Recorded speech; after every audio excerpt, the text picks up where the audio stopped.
Good morning, third class. Welcome again your classes. Today we are starting chapter second, A farmer and his son. एक किसान और उसका बेटा.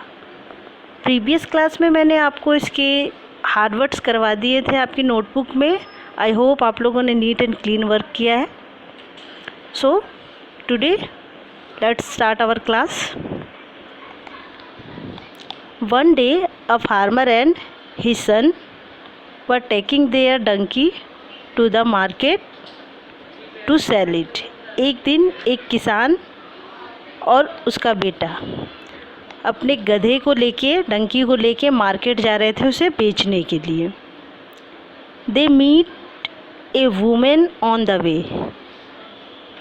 रास्ते में उन्हें एक वुमेन मिली. यहाँ पे आप देख सकते हो पिक्चर दी हुई है आपकी.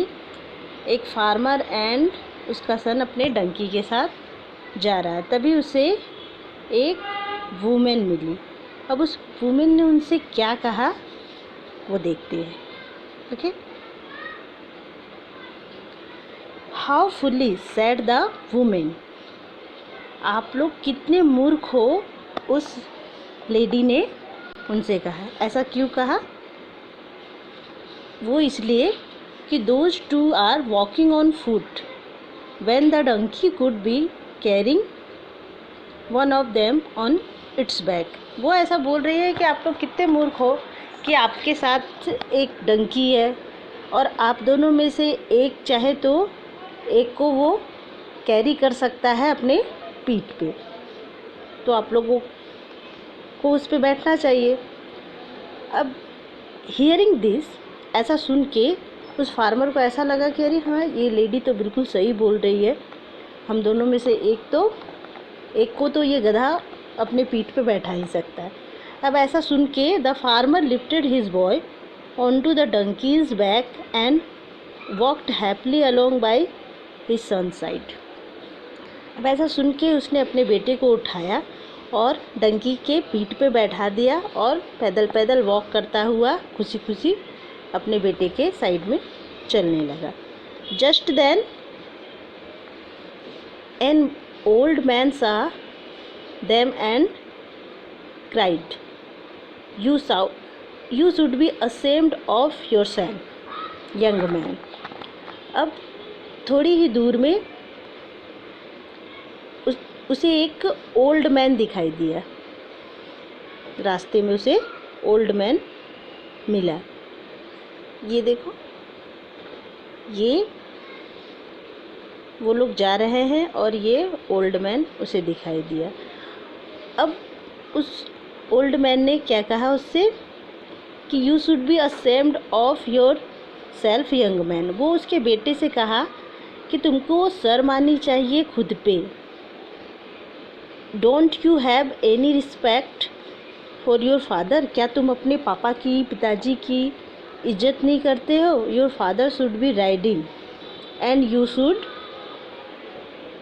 Be walking. जबकि तुम्हें ऐसा करना चाहिए. तुम तो यंग हो, बच्चे हो, यंग हो, समझदार हो. तुम चाहे तो पैदल चल सकते हो और तुम्हारे पापा बैठ के सवारी कर सकते हैं. इससे क्या है कि वो बुज़ुर्ग है. जैसे जैसे मैं आपको एक बॉडी टॉक ईवीएस के क्लास में समझाई थी. जैसे जैसे हम बड़े होते हैं ना, हमारी बॉडी वीक होती है. तो उसी तरह अब उसके पापा बड़े थे तो उसकी बॉडी वीक थी. तो वो ओल्ड मैन बोला कि तुम्हारे पापा तुमसे ज़्यादा बुज़ुर्ग हैं, तुमसे ज़्यादा एज है, तो पापा को सवारी करने दो, तुम उतर जाओ.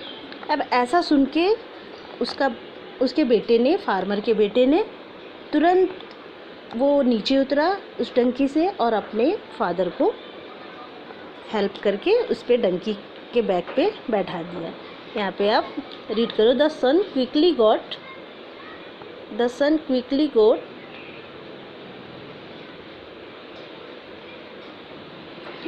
इस लाइन में the son quickly got down and help his father get up on the Dunki.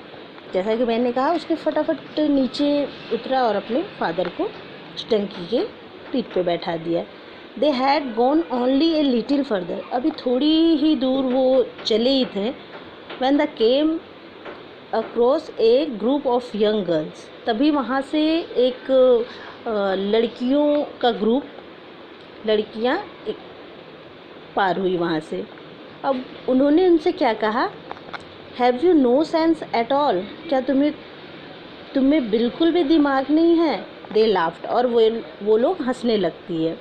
Both of you can easily fit on the donkey's back, वो इसलिए हंस रही है, वो उनका मजाक उड़ा रही है, बोल रही इन लोगों में तो दिमाग ही नहीं है, चाहे तो दोनों ईजिली उस डंकी पे बैठ सकते हैं, एक को पैदल चलने की और एक को बैठने का वो नहीं होना चाहिए, दोनों उसमें ईजिली फिट आ सकते हैं, क्योंकि वो दोनों को कैरी कर सकता था। अब feeling sure they were right, अब उन लोगों को लगा कि अरे हाँ ये तो बिल्कुल, फार्मर को लगा ये लड़कियां तो बिल्कुल राइट कह रही है। तो अब ऐसा सुन के उसने, farmer helped his son get behind him on the donkey's back, ऐसा सुन के उसने अपने बेटे को उठाया और अपने पीछे डंकी के पीठ पे बैठा लिया। As they reached the market, अब वो मार्केट पहुंचते हैं। दे मेट ए मैन, तभी उन्हें एक आदमी मिलता है। हाउ क्रूल यू आर, वो आदमी इन लोगों को देख के बोलता है, हाउ क्रूल यू आर, तुम लोग या तुम दोनों कितने निर्दयी कैसे हो सकते हो। ही साउटेड, और वो चिल्लाने लगता है, the poor little animal has too heavy load, इतना छोटा सा जानवर तुम दोनों के वजन को ढो रहा है, जबकि चाहे तो आप दोनों उस छोटे से डंकी को ढो सकते हो। You two should carry him instead of him carrying the two of you, तुम दोनों हो चाहे तो उसको ढो सकते हो। Eager to do the right thing, उन्हें ऐसा लगा कि हाँ ये सही बोल रहे हैं। They too got off the donkey, हाँ वो दोनों मिलके उसे ढो सकते हैं। दे टायर्ड the donkey's leg together, slung him onto a pole and carry him on their shoulder।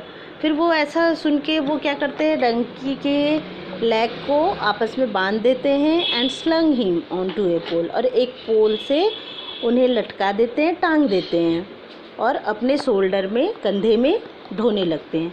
Seeing this strange site, ऐसा आश्चर्यजनक चीज़ देख के, ऑब्वियसली आप लोग ऐसा कुछ देखोगे तो आप लोग भी हंसोगे, तो वो लोग भी ऑब्वियसली हंसने लगते हैं। एंड दे लाफ लाउडली, और वो लोग बहुत ही ज़ोर ज़ोर से हंसने लगते हैं। ऐसा देख के उन्हें बहुत ज़ोर से हंसी आती है कि देखो कैसे दो इंसान मिलके एक जानवर को ढो रहे हैं, वो भी उसे उल्टा टांग रखे हैं। ऐसे देख के उन्हें, दैट दे स्केयर्ड डंकी, जब लोग हंसने लगते हैं तो डंकी क्या है, वो तो जानवर है, वो डर जाता है। And the frightened animal kicked off the rope that bound its leg, fell off the pole and ran away. अब ऐसा वो एनिमल देख के, लोगों को हंसता हुआ देख के वो डर जाता है, और डर के मारे वो हाथ पैर मारने लगता है, उसके रोप्स खुल जाते हैं, और जिस पोल से वो बंधा होता है वो पोल भी गिर जाता है और दूर भाग के चला जाता है। That will teach you, said an old women who had followed them. अब ये सारी घटनाएं ना एक ओल्ड वुमेन देख रही थी कि कैसे फार्मर और उसका बेटा बार बार लोगों की बातों में आ रहा था, और वो मतलब सारी बातों को खुद में इम्प्लीमेंट किए जा रहा था, अपना माइंड नहीं लगा रहा था, जो लोग बोल रहे थे वैसा वो करता जा रहा था। तो वो लेडीज़ उसको फॉलो कर रही थी, और वो बोल रही थी इससे हमें क्या सीखने को मिलता है, इससे हमें यह सीखने को मिलता है, इस कहानी से, इस स्टोरी से हमें यह शिक्षा मिलती है कि he who tried to please everyone pleases no one. मतलब अगर हम सब किसी को खुश करने की कोशिश करेंगे तो हम कभी भी खुश नहीं रह सकते हैं।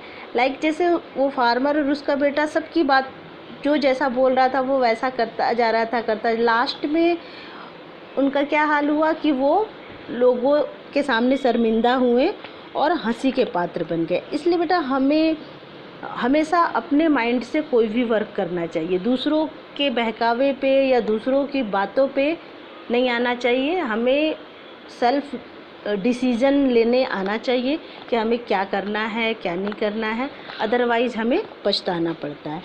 तो ये तो आपकी स्टोरी थी। आई होप ये स्टोरी आपको अच्छी लगी होगी।